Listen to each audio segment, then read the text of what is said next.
अब कई बार क्या कहते हैं, जो घना निकम्मा आदमी होता है वो किसी की बड़ाई नहीं कर सकता, नीच व्यक्ति है, बुराई तो कर सकता है। एक तो होता है यज्ञ जोनार, यज्ञ करते हैं जो बड़ी खुशी में, किसी का लड़का हो गया घने वर्षों के बाद, उसके कहते हैं यज्ञ करी उसने जग, और भाई दिल खोल का पैसा लाया उसके दादा ने, इतना घी और जलेबी और लड्डू सारे, उसको कहते हैं खुशी में की हुई जगजोनार। और एक होता महोत्सव, महोत्सव वो होता है जैसे किसी ने बता दिया कि तुम्हारे पिता का मर गया, दादा या पिता, उसका तुम ऐसा करना पड़ेगा, इतने कपड़े और इतने पंडित जमाने पड़ेंगे, तो उसमें वो दुखी से होकर फॉर्मेलिटी से कराया करें। 10 ब्राह्मण जमाने हैं, 10 के अंगूठे से टूटे फूटे से ले आ रहे कति बिल्कुल सस्ते से, उनके उतने जूते और कपड़े, वो फॉर्मेलिटी करते हैं, उसको कहा कर महोत्सव, जो कति दिल तोड़ के काम कराया जा। तो यहां शेख तकी क्या कहता है कि इसे भंडारे हम 100 कर दें, इसने क्या नाराय कर दिया। तो इतनी जब उसने बात कही, कहते हैं पहले तो बहुत जुल्म किए थे उसने काफी वर्षों तक, वो फाइनल बकवाद थी उसकी। उस दिन वो गूंगा भी हो गया और बहरा भी हो गया, वो शेख तकी। तो यहां गरीबदास जी कहते हैं कोई कहे जगजोनार करी और कोई कहे महोत्सा, और बड़े बड़ाई करा करें गाड़ी काटे उच्छा। तो उस समय परमात्मा ने कहा कि भाई ठीक है केसो, धन्यवाद आपका, आपने मेरी इज्जत रखी। केशव कहते हैं हे भगवान शर्मिंदा ना करो, आप तो सारी सृष्टि के पालनहार हो, ये जनता के समझे तो बालक है, इनका बुद्धि को नहीं जो आपने पहचान ले। तब केशव ने कहा भी ठीक है भगतो लाद लो सारे टेंट वेंट, 5 मिनट में धर लिए ठाके, बैलना पर चलो मैं आ रहा हूं। जब वापस गंगा से निकलने लगी, वह गंगा फिर इतना ही पानी हो गया 1.5 फुट, और सारे बैल और बंजारे जब निकल गए जो वहां से आए हुए थे, 9 लाख बैल और इतने बंजारे सतलोक के भगतारे थे अंश। तो गरीबदास जी ने कहा कि वो बैल जब चलने थे ना पृथ्वी पर, और वो बंजारे 1 फुट पृथ्वी से ऊपर रहे थे उनके कदम, या उनका समझ में नहीं आया ये न्यू के ऊपर चल रहे हैं। इतनी बुद्धि, वो तो खान खान पे लाग रहे थे, उन्हें क्या जरूरत थी कि देखने की कौन के ऊपर चल रहा है। तो उसी समय बैल पार हो गए गंगा। सिकंदर लोधी ने कहा कि जाओ केसो, आपका काफिला जा चुका है, दूर जा लिया होगा। न्यू खड़े होकर देखा पटरी पे चढ़ के, वहां कोई परले पार कोई बैल नहीं, कोई बंजारा नहीं। तो सब असमंजस में हो गया सिकंदर लोधी की, कहाँ गए वो सारे ही, तो 9 लाख बैल कोई नूता नहीं कि थे कोण में वृक्ष के आड़ में छप जाएंगे, वो तो पूरे कई किलोमीटर तक दिखाई देने थे। इतना सोच ही रहा था तो कबीर साहब कहने लगे चले गए जहां से आए थे। उधर से वो केसो उनके सामने दूसरा रूप परमात्मा के अंदर समा गया, एक कबीर साहब रह गए। बोलो सतगुरुदेव।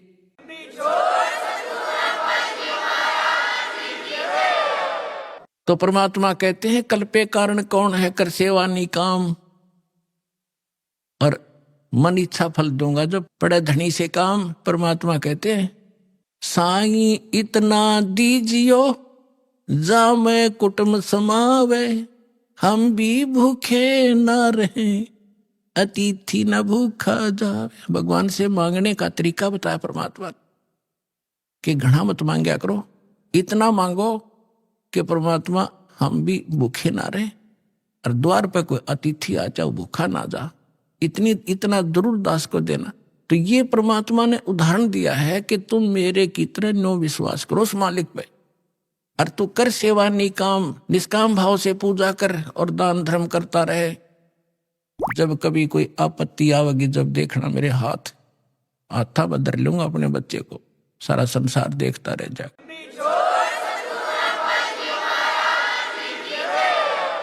परम पिता परमात्मा पूर्ण ब्रह्म सर्व सृष्टि रचनहार कुल के मालिक परमेश्वर कबीर देव जी की असीम रजा से आप सभी पुण्यात्माएं सत्संग सुनने के लिए उपस्थित हुए हैं। प्रथम तो मानव शरीर महापुरुषों ने, सदग्रंथों ने बताया है कि बहुत ही दुर्लभ है, और मनुष्य जीवन प्राप्त करके सत्संग मिलना उससे भी दुर्लभ है। और सत्संग सतगुरु ही किया करते हैं, सतगुरु के बिना सत्संग नहीं होता। सतगुरु का अर्थ है सच्चा गुरु, जो यथार्थ भक्ति मार्ग जानते हो, यथार्थ ज्ञान से वो परिचित हों, जो सदग्रंथों में प्रमाणित है। तो सतगुरु की प्राप्ति सबसे दुर्लभ है।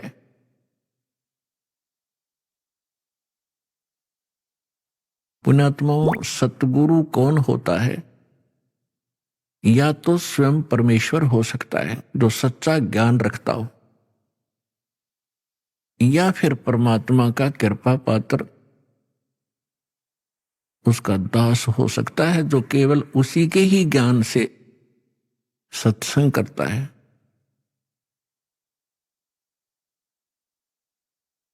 तो पुण्यात्माओं, सतगुरु की महिमा बताई है परमेश्वर ने स्वयं ही। कहते हैं, सिद्ध तारे पिंड आपना, साधु तारे खंडे, उसको सतगुरु जानियो, जो तारे देवे ब्रह्मंडे।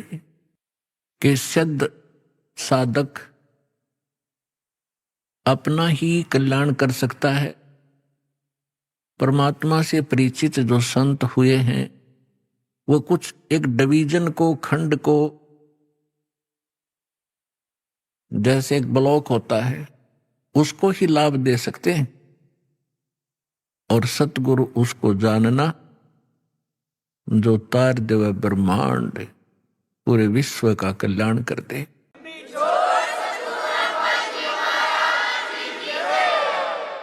सभी सदग्रंथ प्रमाणित करते हैं, परमात्मा से परिचित वो महापुरुष यही गवाही देते हैं कि परमात्मा सतलोक से जहां वो रहते हैं, उनका मूल स्थान है, जिसको शाश्वत स्थान कहा है गीता अध्याय नंबर 18 के श्लोक नंबर 62,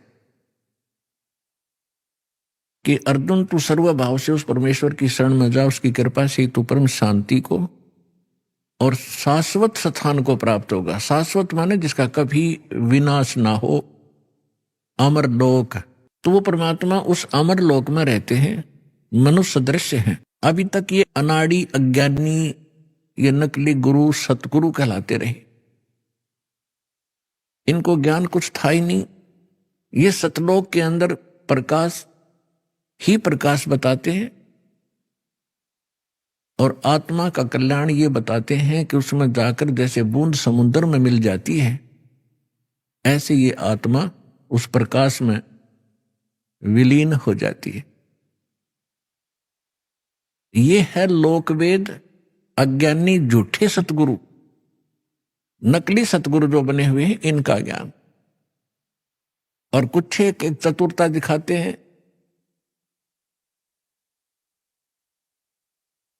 जिसको कहते हैं little knowledge is the dangerous thing, नीम हकीम खतराए जान। एक ये रांजड़ी के अंदर, एक जम्मू के अंदर है, मधु परमहंस कहलाता है, कक्का पता नहीं, कबीर साहब की वाणी को पढ़कर सुनाता, सारे उल्टे अर्थ लगाता है। उसने थोड़ी सी चतुरता दिखाई है कि वहां आत्मा, परमात्मा तो ऐसा ही है, एक प्रकाश है, और उसमें आत्मा डॉट डॉट, बिंदु सी गोल गोल सी घूमती रहती है। कोई बात हुई है? तो ये सतगुरु नहीं है, ये नकली है सारे, जो भगवान से परिचित नहीं, जो सदग्रंथों को भी ठीक से नहीं समझ सके। हमारे जो धर्मगुरु हिंदू धर्म के थे, आचार्य शंकराचार्य, मंडलेश्वर, संत, ये अपने ही सिलेबस से अपरिचित थे। आज तक ये ब्रह्मा विष्णु महेश को अजर अमर, इनके कोई माता पिता नहीं, इनकी कोई मृत्यु नहीं होती, यही पूज्य है। और हमारे सदग्रंथों में लिखा ये नासवान है, इनकी जन्म मृत्यु होती है, इनकी माता दुर्गा है, पिता ज्योति निरंजन काल है। और ये पूज्य नहीं है। तीन देव की जो करते भक्ति, उनकी कदे ना होवे मुक्ति। ये है सच्चा ज्ञान, ये है शास्त्र प्रमाणित ज्ञान। और परमात्मा के मुख कमल से भी यही ज्ञान उच्चारित हुआ था 600 वर्ष पहले।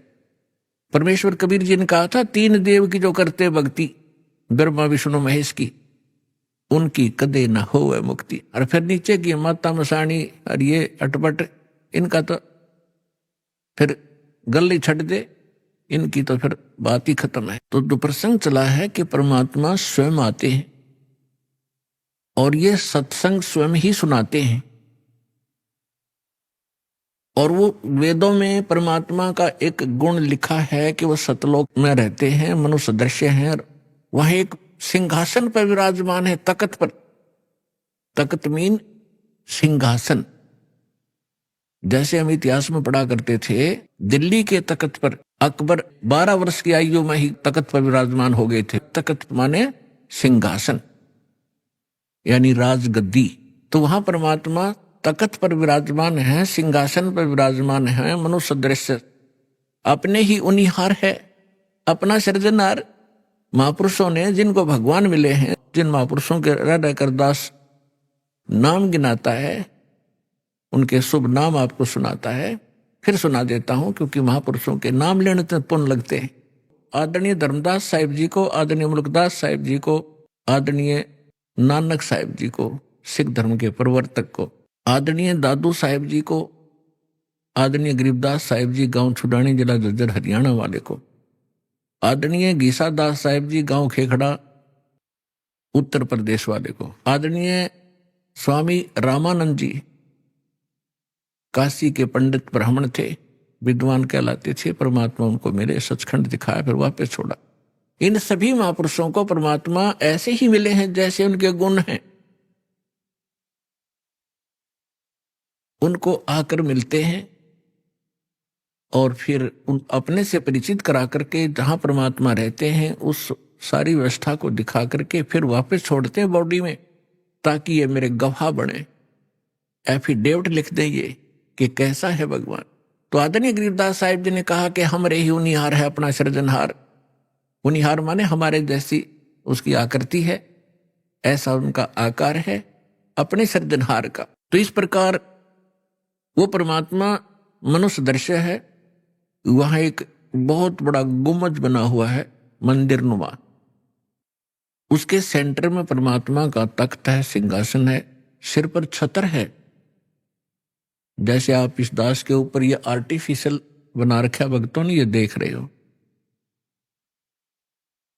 और परमात्मा का वहां प्रकाश जो पूरे शरीर का बहुत ज्यादा है।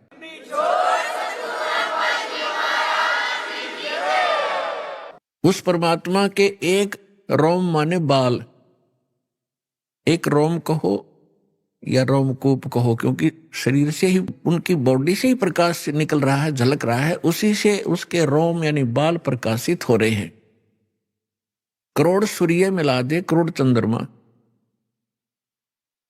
तो भी एक रोम यानी बाल का प्रकाश ज्यादा होगा। तो इतना तेज है उस परमेश्वर का। वहां पृथ्वी है सतलोक, जैसे धरती आप देख रहे हो ये ऐसी, वो केवल व्हाइट कलर की है, जैसे आप बालू रेत देखते हैं। तो वहां वो पृथ्वी का कैसा रंग है, और उस पर वर्षा हो जाती है, वो सेट हो जाता है, तो भी कलर वैसा ही रहता है।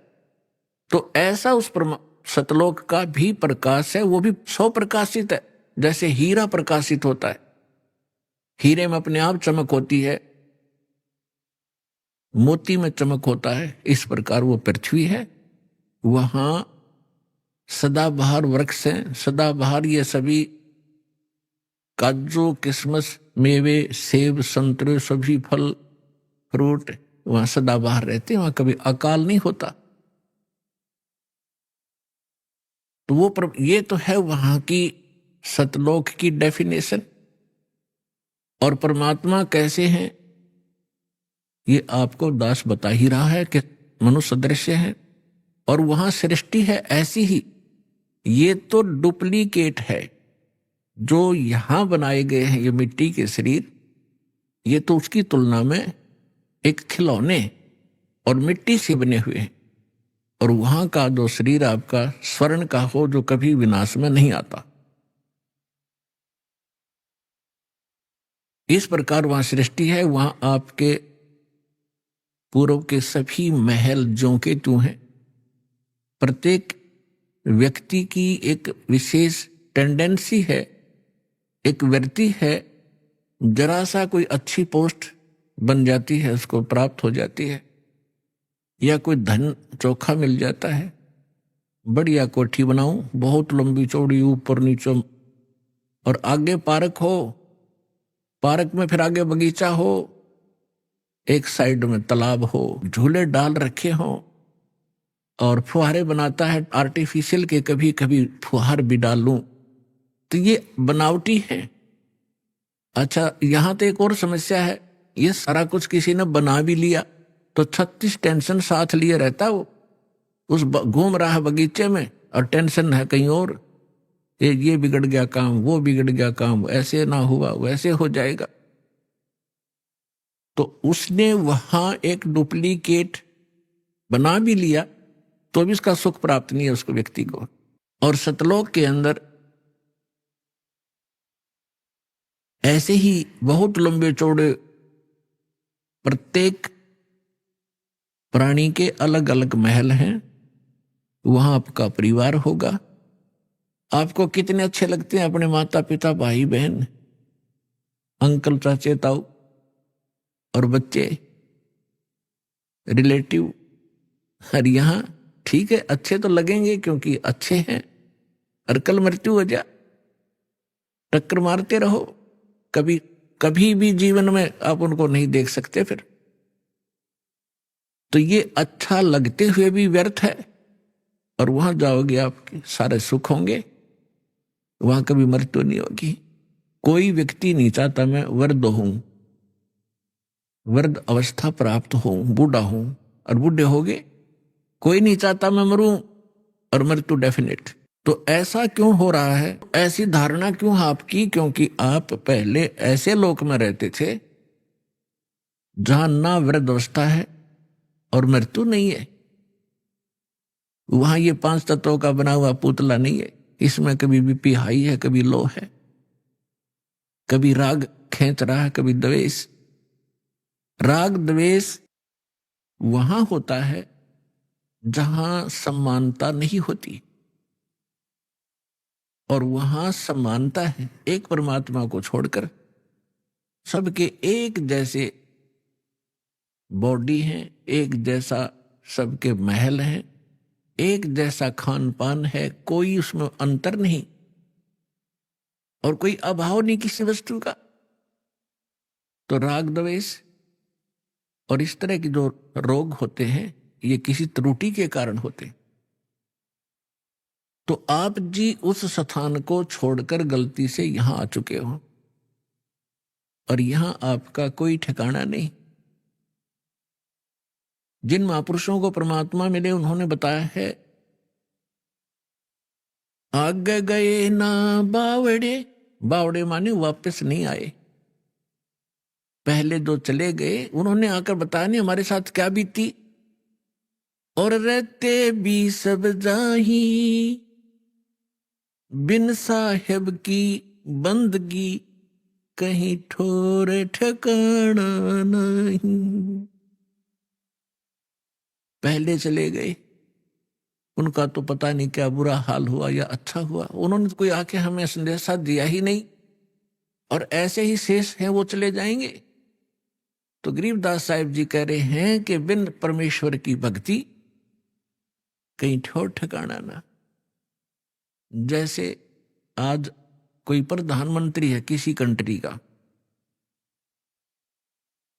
वैसे तो सुख नाम की यह चीज नहीं है, पर हमने उसको घना बड़ा मान रखा है, क्योंकि हम जीव संज्ञा में हैं।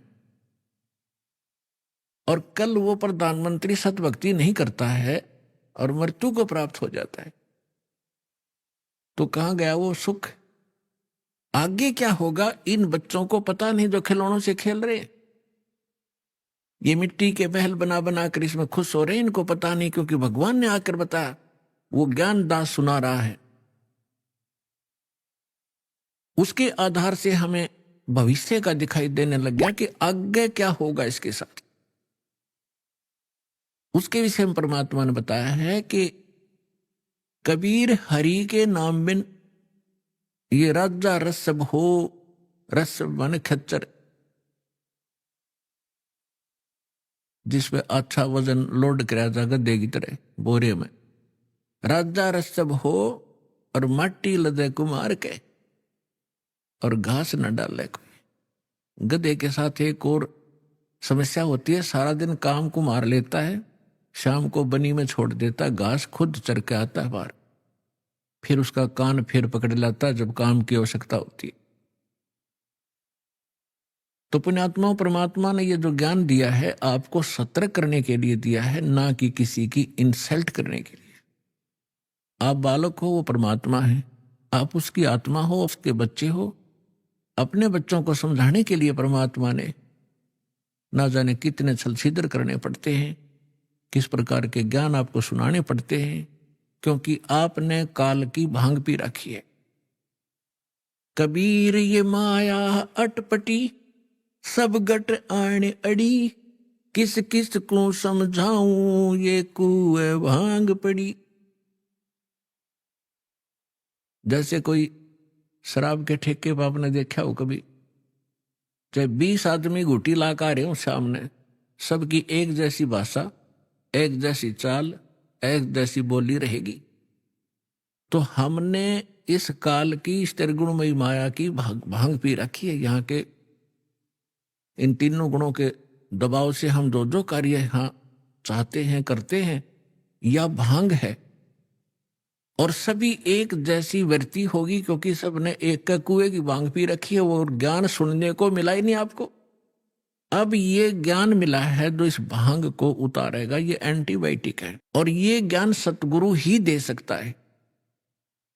और सतगुरु परमात्मा ही होता है। 600 वर्ष पहले परमात्मा स्वयं आए थे, वो सतगुरु भी थे, परमात्मा तो वो थे ही थे। और फिर उन्होंने कहा था कि जब गरीबदास जी का पंथ होगा 12वां पंथ, उसमें काल अपना जाल जरूर फैलाओगा, लेकिन 12वें पंथ में परमात्मा ने कहा था हम फिर आएंगे। अब परमात्मा नहीं आए तो दास भेज दिया अपना, वही पावर वही ज्ञान दास के अंतःकरण में फीड कर दिया, जो दास आपको आज वर्षा कर रहा है उस अमृत ज्ञान की।